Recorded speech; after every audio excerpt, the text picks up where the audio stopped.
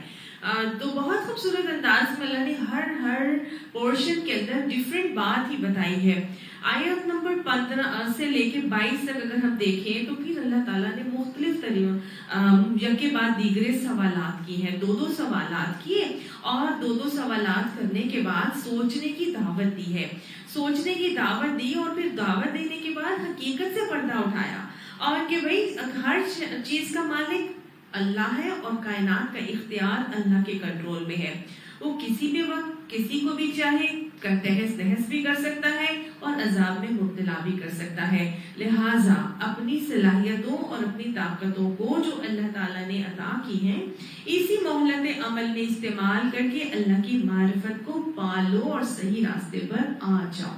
پھر آیات نمبر 24 سے لے کے اگر ہم 27 تک دیکھیں تو ان آیات میں اللہ تعالیٰ نے فکر آخرت کو راسخ کیا ہے، اور یہ بتایا ہے کہ عقل مند وہ ہے جو آج ہی اس کی تیاری شروع کر دے.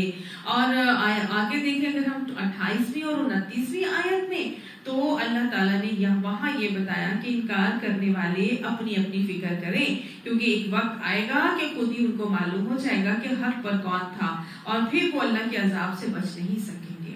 اور آخری آیت جو 30ویں آیت ہے اس میں اللہ تعالیٰ نے زمزم کا تذکرہ کر کے یہ بتایا ہے کہ اگر اللہ سبحانہ تعالیٰ مکہ کی سرزمین کے اندر زمزم کو نہ نکالتا، یہ زمزم وہ چیز تھی جس کی وجہ سے، جس کے آنے کی وجہ سے یہ پورے کا پورا علاقہ آباد ہوا تھا. مجھے اور آپ کو اچھی طرح سے معلوم ہے کہ حضرت اس کا زمزم کے آنے کا کیا سلسلہ ہوا اور کیا اس کی کہانی تھی. انشاءاللہ ہم اس کو بار بار دیکھ بھی چکے ہیں اور ابھی بھی دیکھیں گے جب ہم یہ پڑھیں گے تو انشاءاللہ.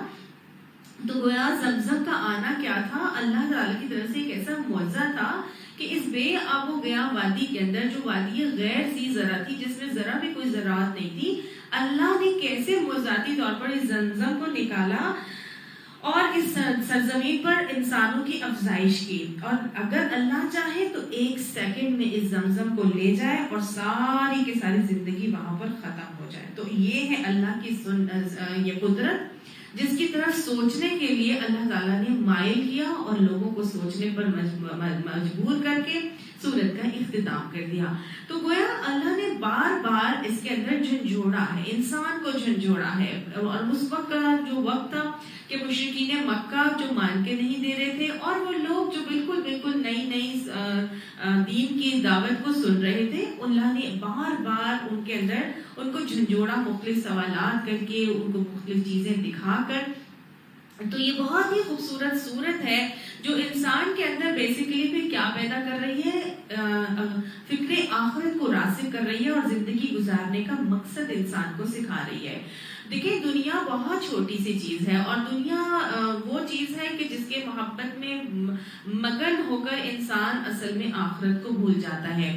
اور آپ صلی اللہ علیہ وسلم نے اسی لیے اس کے حوالے سے یہ بتایا کہ ہوشیار کون ہے، الکیسو عامل لما بعد الموت. ہوشیار وہ ہے جو اپنے نفس کو قابو میں رکھتا ہے اور موت کے بعد کے لیے عمل کرتا ہے. تو یہ خواہشات نفس ہی تو ہیں جس کے اندر پڑھ کر، جس کے اندر انڈلج ہو کر انسان مختلف قسم کے گناہوں میں مبتلا ہوتا ہے. اور یہ حب الدنیا، یہ تو راس کل خطیئۃ ہے، یہ تو ہر برائی کی جڑ ہے. تو لہٰذا اس دنیا سے بے رغبتی لے کر آتا ہے، عقل مند بناتا ہے انسان کو. یہ قرآن کی یہ سورت اور اس کے پیغامات عقل مند بناتے ہیں، اس کو اپنے نفس قابو میں رکھنے کی تاکید کی طرف لاتے ہیں، اور ساتھ ساتھ دنیا سے بے رغبتی کروا کر فکر آخرت کو پیدا کرتے ہیں.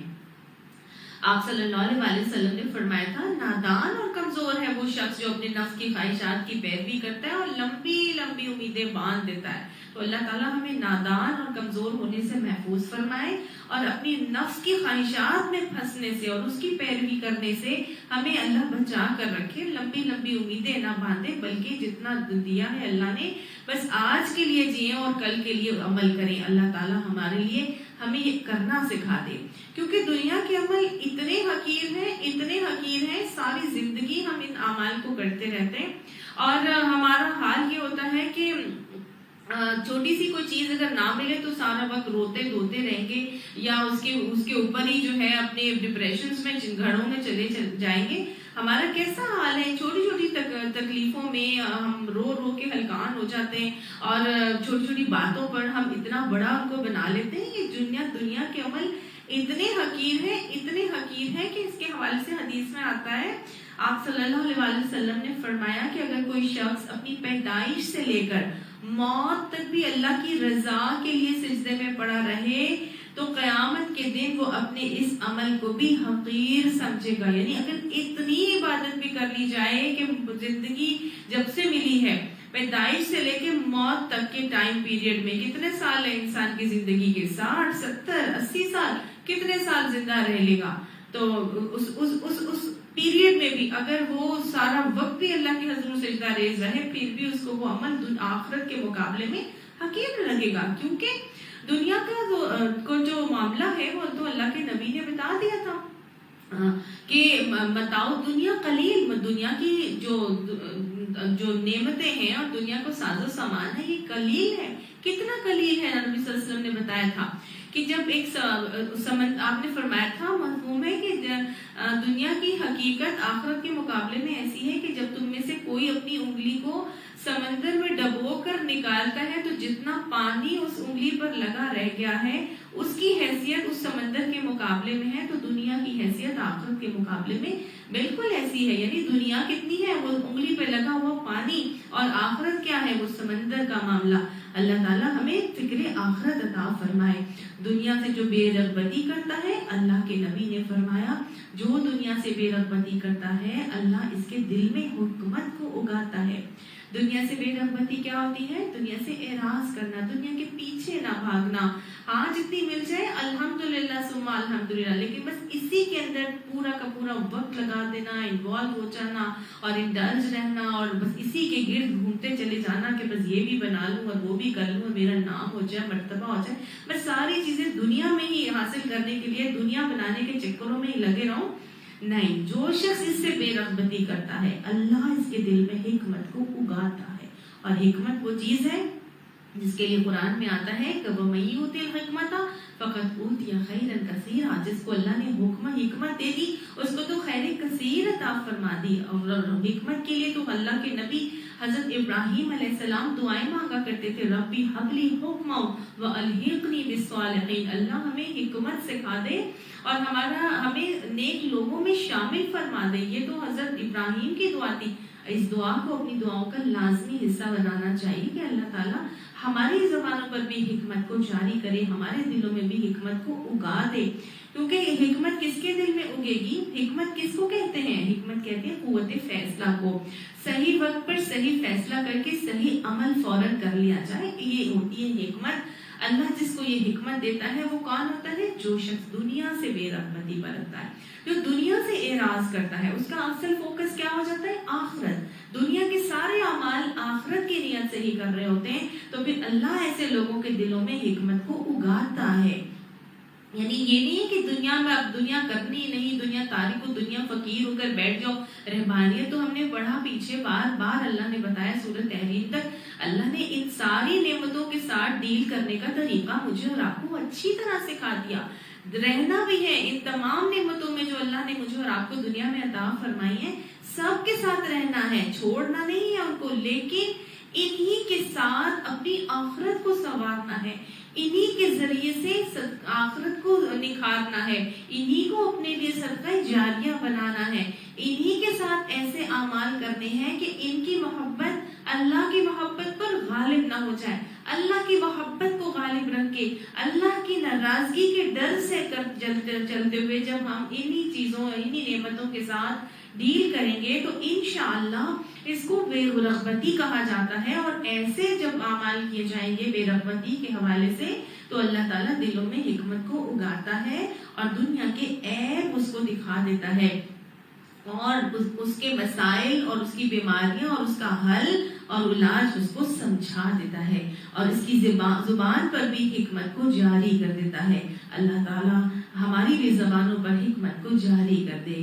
دنیا مومن کے لیے قید خانہ ہے۔ اگر ظاہر ہے اتنی دھیان رکھ کے جب انسان اپنی دنیا میں ٹائم سپینڈ کرتا ہے کہ ہم وقت اس کو بس یہی خیال ہو کہ اللہ ناراض نہ ہو جائے، ہر وقت آخرت کو سنوارنے کی فکر، اور ان دنیا کی نعمتوں کے ساتھ، رشتوں کے ساتھ، ان چیزوں کے ساتھ بہت سوچ کے جب چھانک پھٹک کے انسان اپنے قدم اٹھاتا ہے، بالکل اسی تقویٰ کے عمل کے طرح کہ حضرت کعب نے پوچھا تھا نا، حضرت عمر نے پوچھا تھا حضرت کعب سے کہ تقویٰ کس کو کہتے ہیں، تو انہوں نے آگے سے یہ بتایا تھا کہ تقویٰ اس کو جب آپ کا گزر کسی خاردار راستے سے ہوتا ہے تو آپ کیسے گزرتے ہیں، تو انہوں نے بتایا تھا حضرت عمر بن عبدالعزیز نے کہ میں ایسے گزرتا ہوں کہ جیسے میرا دامن ان کانٹوں میں الجھ کے نہ رہ جائے، تو میں بہت احتیاط سے گزروں گا۔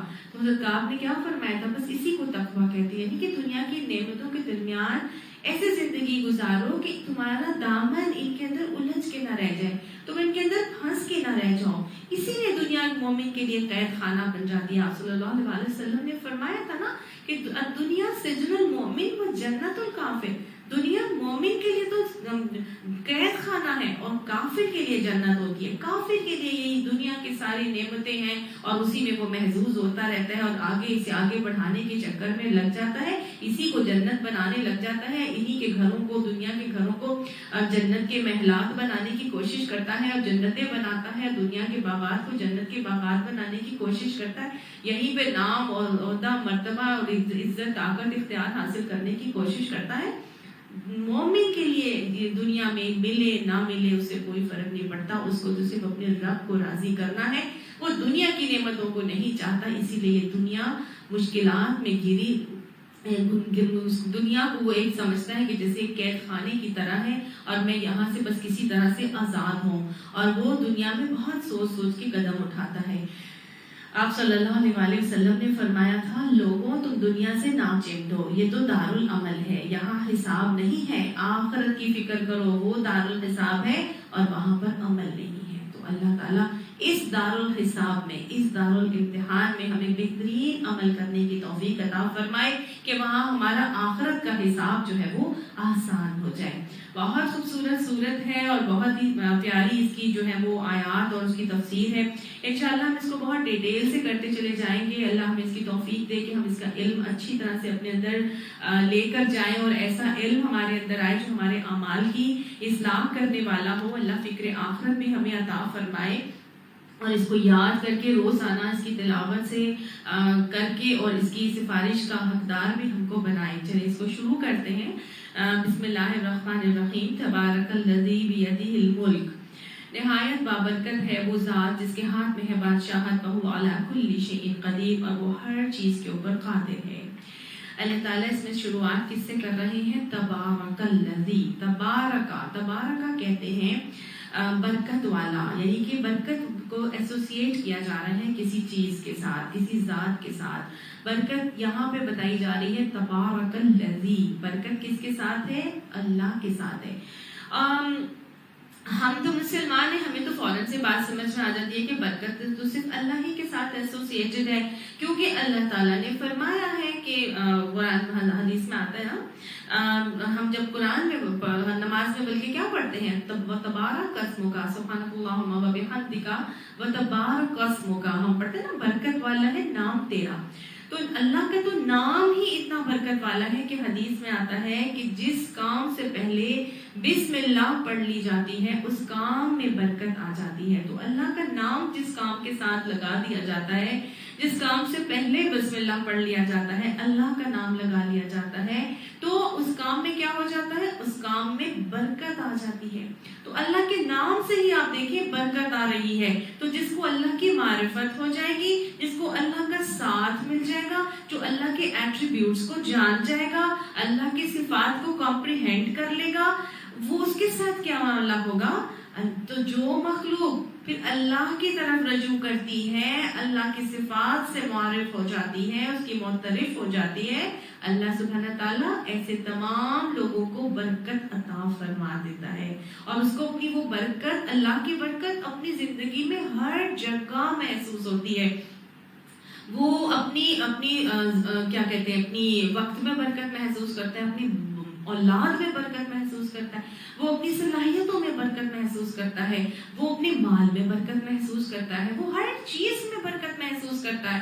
اولاد میں برکت کا یہ مطلب نہیں ہے کہ اگر 2 اولادیں ہیں تو بس اس کی 6 اولادیں ہو جائیں گی، نہیں، وہ اولادیں دو اولادیں 10 پہ بھاری ہو جاتی ہیں. ایسی برکت ہو جاتی ہے، وہ اتنی نیک اولادیں ہو جاتی ہیں اللہ کی طرف سے، وہ برکت کا عمل ہے.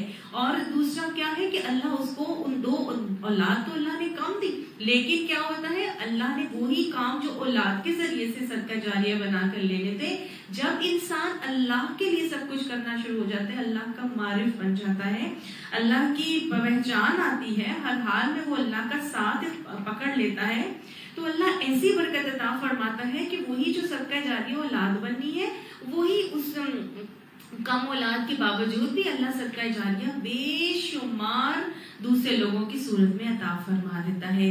اسی طرح انسان کو اپنی صلاحیتوں میں برکت محسوس ہوتی ہے، وہ کم وقت میں زیادہ کام سمیٹ لیتا ہے، اس کا ٹائم ضائع ہونے سے بچ جاتا ہے.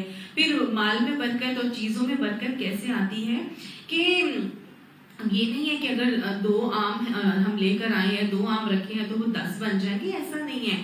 وہ تھوڑے میں ہی انسان سیٹسفائیڈ محسوس کرتا ہے، اور اس کے لیے وہ بہترین جو ہے وہ رزق کی صورت بھی بن جاتا ہے، اسی سے اس کو زیادہ صحت بھی مل جاتی ہے، طاقت توانائی بھی مل جاتی ہے.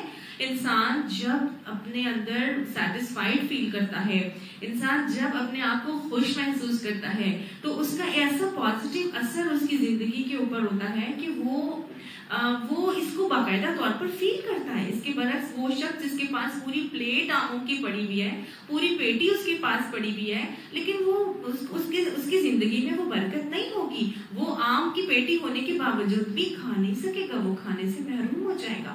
وہ اگر وہ کھائے گا تو وہی اس کے لیے نقصان دہ ثابت ہو جائے گی، اور وہی جو ہے اس کو سیٹسفائیڈ بھی نہیں کرے گی، اور وہ اس کی وجہ سے نہ وہ اللہ کا شکر ادا کرنے والا بنے گا. تو وہ یہ بالکل اپوزٹ معاملہ ہو جاتا ہے. جو اللہ کا بن جاتا ہے، اللہ تعالیٰ اس کے زندگی میں برکت لے کر آ جاتے ہیں، اللہ اس کے لیے برکت ہی برکت کا معاملہ بنا دیتے ہیں.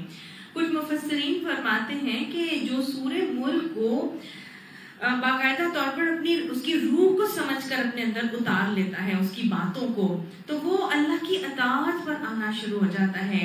اور جو شخص اللہ کی اطاعت پر آنا شروع ہو جاتا ہے تو پھر اس کی زندگی میں برکت کا ظہور شروع ہو جاتا ہے. سمجھ آئی نا آپ کو یہ بات؟ تو گویا سورہ ملک کیا کر رہی ہے، اللہ کی باتوں کو ہمارے اندر اس طرح لے کر آتی ہے، اور جو شخص اس سورت کی باتوں کو سمجھ لیتا ہے، اپنی روح کی گہرائیوں سے اس کو اپنے اندر اتار لیتا ہے، اپنے اندر انٹرنلائز کر لیتا ہے، تو وہ کیا کرتا ہے، آٹومیٹکلی پھر اللہ کی اطاعت کے اوپر آنا شروع ہو جاتا ہے.